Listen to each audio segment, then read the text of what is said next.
All right, guys, as we're switching over and we're back with another training lesson, this one we're going to be talking about passive training with our lab puppy, Emmylou. What passive training means that we're not actually directly engaged with the dog. We're not asking for specific behaviors or giving specific feedback.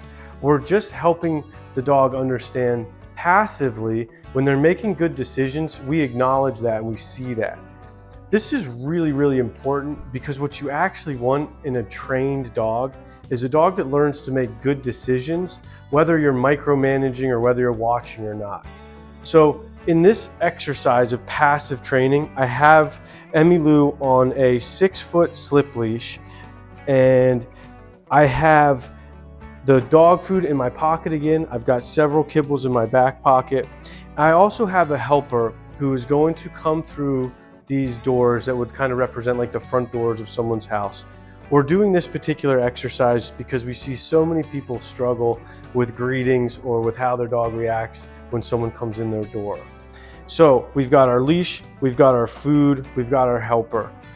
What I'm going to do, because this is passive training, I'm actually going to just step on the dog leash. So as I relax that down, I'm going to step with the ball of my foot. I could even use both feet, especially if you have a bigger, stronger dog. And now the dog is contained and restrained without me having to be tied up or focusing on it. What the goal here is that Emmylou starts to understand that, number one, she doesn't have the freedom to just run off and do whatever she wants, even though we're not really engaged with her. Number two, when she starts making good decisions on her own, when she starts realizing to be settled and polite and patient, that is actually going to earn her the ability to have access to what she wants, which will be saying hi to Megan. Stepping on the leash is a great puppy hack. If you don't do it, you should try it. It can help when you're going to the vet, help when you're doing your front door work, and even things as simple as if I want the dog to learn not to pick up random food off the floor, if I'm standing on the leash and I toss a piece of food out, she can't have access to it. All right, let's get this show on the road. Megan, we're ready for you to come through the front doors. Over. Okay, so you might have to call your friend and say, hey, come on over for a glass of wine. If you can just stand right there for me, that's perfect. All right, so you can see that there's interest and there's excitement, and she's overall doing quite well. But what you're seeing is she's not able to complete the act that she wants to. I'm not having to do anything at all. I could actually have a conversation. It's nice to see you. We're just gonna wait a little bit. It's normal for the dog to go through a little bit of a frustration feeling, like, gosh, I really want to go over there and do that, and I'm not able to. So it's okay for her to feel a little frustrated. Some dogs might be barking or whining or rolling around. We're just going to wait. And it's actually a really important skill for a dog to learn, to decide to look at that. She's now not pulling on the leash, being very polite. I'm going to, without any special thing, just hand her a piece of food, letting her start to know, hey, when you stood still and were patient and kind, you got a piece of food. Let's do that exercise one more time, if you don't mind going out. Count to 10, then come on back in. Guys, the key to dog training is repetition. So don't just do something one time or worse. Think that you're just going to handle this stuff when you have friends coming over to visit. Take the time to have a little exercise set up. All right. Very nice. Wow. Wow. Really, really nice. Very nice. That's awesome, puppy. Since that was such a wonderful repetition, I'm actually going to come off the leash now. That boundary is essentially dissolved. Now, I don't want to switch too many gears and work on jumping or whatever, but I will just walk over this way as I'm saying hi to Megan. It's good to see you. Thank you. You've been an excellent. I'll kind of encourage her. Yep, you can give her a little loves. Very nice. So you're seeing firsthand the power of spending a little time, helping the dog understand some expectations and doing passive training. I'm going to do a little bit of active training to go from, you said hi, you did so good, now come over and hop up onto our scale here. Excellent, guys. All right, what we're going to do next is we're going to roll right outside. We're going to keep the cameras going so you can see everything we're doing. Megan, I'm going to have you bring your car down towards the patio. You'll park and come out. Just keep your walkie-talkie on you. All right. Yep.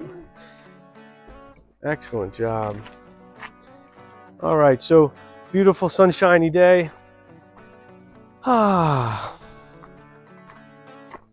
So I'm going to introduce you guys to another great trick. We've already learned that stepping on the leash can be so powerful and so helpful when you're raising up a young puppy.